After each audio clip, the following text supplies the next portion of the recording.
Sekarang, Long Yan sudah ada di sini. Soyan akan membiarkan mereka untuk sementara. Setelah apa yang terjadi pada Xinglin, dia mengerti bahwa terkadang dia tidak boleh terlalu protektif dan membiarkan orang berjalan sendiri untuk mengalami bahaya. Setelah membuat pengaturan, Soyan memerintahkan Feng Xirshan untuk segera memimpin jalan. Yang terakhir mengangguk, menggertakkan giginya, dan berubah menjadi pelangi panjang dan terbang langsung ke langit.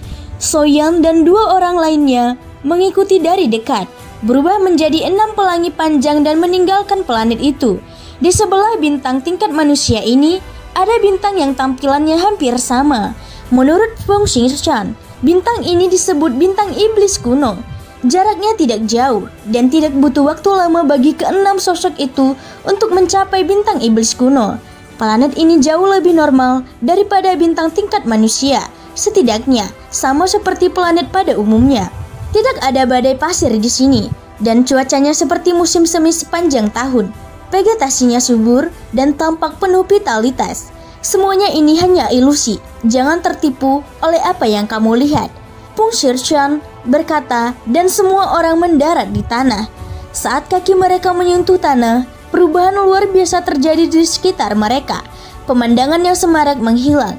Melihat sekeliling, tempat itu tandus dengan beberapa opal besar. Jika diperlihatkan lebih teliti, ada benang sutra yang melilitnya.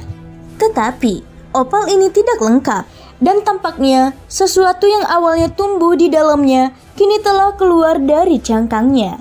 Masing-masing volume opal ini berukuran sedikitnya beberapa puluh kaki dan tampak sangat kecil saat seseorang berdiri di sampingnya. Apakah semuanya yang keluar dari cangkangnya adalah kupu-kupu neraka instan? Soyan bertanya dari situasi saat ini yang dia lihat hanya cangkang kepompong. Lalu beberapa banyak kupu-kupu neraka instan di sini? Tidak juga. Jumlah mereka sangat sedikit dan umur mereka pendek. Jadi mereka harus terus bereproduksi. Pada saat ini, suara berfrekuensi relatif rendah tiba-tiba keluar dari telinganya. Wajah Feng Xirshan tiba-tiba berubah dan dia segera bergegas ke salah satu cangkang kepompong. Cepat, saudaraku, sembunyi. Kupu-kupu neraka itu datang. Mendengar ini, Soyan segera bersembunyi di dalam kepompong. Setelah beberapa saat, suara itu semakin dekat dan dia melihat sekelompok kupu-kupu neraka instan berwarna biru tua dan transparan. Setiap kali mereka mengepakkan sayapnya, sosok mereka tiba-tiba menghilang dan muncul ratusan kaki jauhnya. Cara mereka bereportasi sangat luar biasa di mata Soyan. Tampaknya tidak ada aturan. Setelah itu, mereka berkeliling-keliling. Tetapi yang dapat dilihat adalah setiap kali mereka mengepak, ruang di sekitarnya menunjukkan tanda-tanda keruntuhan. Sesaat kemudian, kawanan kupu-kupu neraka instan ini muncul di atas kepala Soyan dan yang lainnya. Brengsek! Feng Xirshan hanya mengumpat dalam hatinya, dan auranya langsung menyeruak keluar. Ketiganya memancarkan aura yang kuat dan membentuk perlindungan di atas kepalanya. Meskipun Soyan tidak tahu apa yang akan terjadi selanjutnya, dia segera meniru Feng Xirshan. Api melonjak keluar dan membentuk perisai api di atas kepalanya. Xiao Yuli juga tidak tahu, tetapi ketika dia melihat apa yang dilakukan Soyan, dia mengangkat sabit kematian dan mengayunkannya, dan kekuatan reinkarnasi berubah menjadi benang sutra hitam yang membentuk jaring. Saat berikutnya, sayap kupu-kupu neraka instan yang melayang di atas kepalanya perlahan jatuh, dan perisai api Soyan langsung hancur total setelah terkena pukulan keras. Bahkan dengan kekuatan reinkarnasi, Soyuli dasarnya langsung hancur oleh satu kekuatan tak terlihat. Kekuatan tak kasat mata ini bukanlah kekuatan penindas, tetapi kekuatan aturan yang lebih maju. Itu tidak hanya meruntuhkan ruang, tetapi juga semua yang ada di sini. Darah Soyan mendidih. Kekuatan aturan begitu kuat, sehingga dia merasa tubuh dan jiwanya hancur.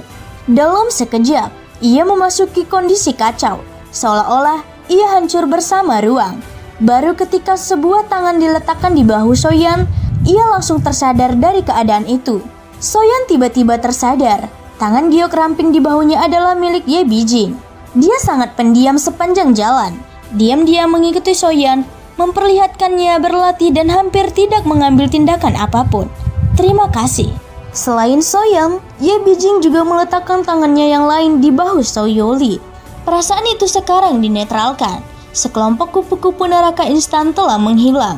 Di kepompong lain, situasi Fung Xishan dan dua orang lainnya jauh lebih buruk. Mereka berlutut di tanah dan muntah darah. Dapat dikatakan mereka menderita luka serius. Setelah pulih, mereka bertiga langsung duduk bersila untuk memulihkan diri. Apakah mereka makhluk-makhluk yang akan kita singkirkan? Soyeon segera mendatangi cangkangan kepompong dan bertanya pada Fung Xishan. Yang terakhir, mengembuskan napas buruk. Mereka tidak seberuntung kelompok Soyeon. Darah mengalir dari ketujuh lubang tubuh mereka dan bahkan menunjukkan tanda-tanda pingsan. Butuh waktu lama bagi mereka untuk pulih. Tidak, mereka belum berada pada level berbahaya. Yang ingin kami bunuh adalah Raja Kupu-Kupu Penjara Instan. Fung Xishan perlahan berdiri, meluruskan penampilannya yang menyedihkan. Hanya ketika menoleh untuk melihat trio Soyeon, dia sangat terkejut mendapati bahwa Soyeon dan dua lainnya sebenarnya tidak terpengaruh apapun. Setelah menenangkan diri, dia kembali berkata, "Ini hanyalah kupu-kupu neraka instan yang masih muda, sedangkan yang telah mencapai level kritis adalah Raja Kupu-Kupu Neraka Instan," kata Fung Xishan. "Apa yang terjadi setelah membunuhnya?" Soyeon bertanya lebih lanjut. "Pengaruh kristal, ruang dan waktu pasti ada hubungannya dengan itu. Setelah membunuhnya, kamu bisa memperoleh sejumlah besar kristal, ruang dan waktu," jawab Fung Xishan. Soyeon mengangkat tangannya dan puluhan kristal, ruang dan waktu melayang di depannya. "Apakah kamu berbicara tentang benda-benda ini? Apa kegunaannya?" tanya Soyeon. "Setelah mengumpulkan kristal ruang waktu, kalian dapat melanjutkan kelipatan ruang waktu berikutnya. Lipatan ruang waktu tempat kita berada sekarang hampir terkumpul. Aku yakin kalian di sini untuk mendapatkan jiwa void. Untuk mendapatkannya, kalian harus melanjutkan kelipatan ruang waktu tingkat yang lebih tinggi." Fung Xishan tidak lagi mampu memperkirakan tingkat kekuatan Soyeon. Jadi, demi menyelamatkan hidupnya sendiri, dia mengungkapkan semuanya yang diketahuinya.